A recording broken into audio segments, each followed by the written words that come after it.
This coming fall, join Heritage Place in Oklahoma City for their annual quarter horse yearling sale. The industry's largest sale event is scheduled to begin at 10 a.m. on Thursday, September 15th. So mark your calendar and make your plans now to be in Oklahoma City. This 3-day offering will consist of nearly 1,000 head of the finest quarter horse yearlings presented at auction anywhere this year in the country. We invite you to join us, Heritage Place, where champions are sold.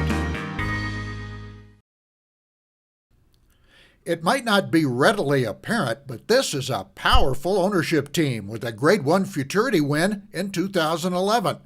Now they have Valiant Valor in the Ruidoso Futurity, trained by Blaine Wood. Well, that's Dina Pitts and Pam Baber.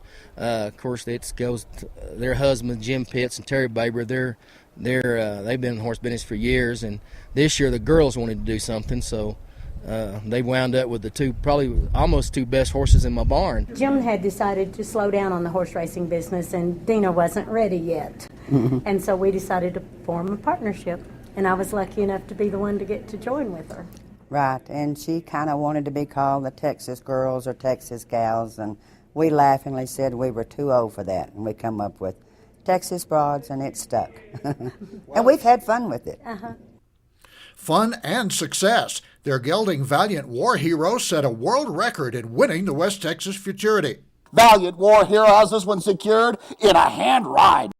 Go ahead. That was the most magnificent day of our lives. Yeah.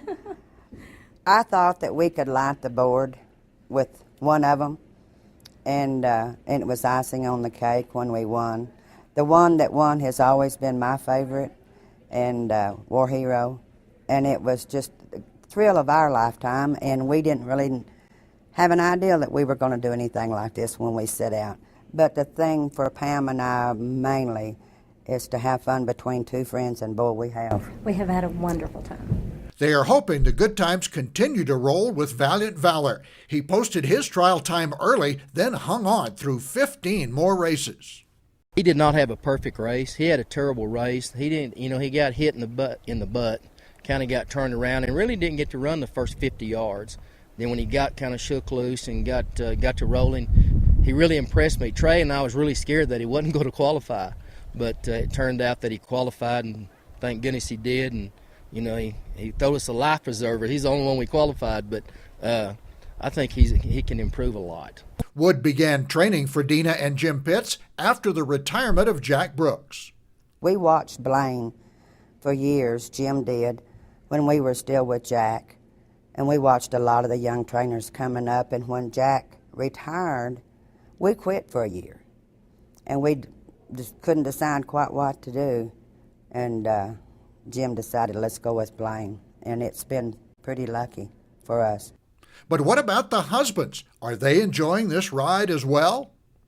It's been fun, but it's extra, extra special this year, and I think our husbands are having as much fun as we are. I think we might embarrass them a few times, but they're having fun too. Do you take their advice?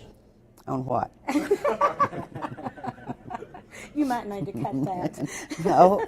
On the way home from the West Texas Futurity, we were all so giddy, and the men too, and we had the saddle, and we had the blanket and the base, and Jim said, this would make a real good movie. And one with an ending still to be written.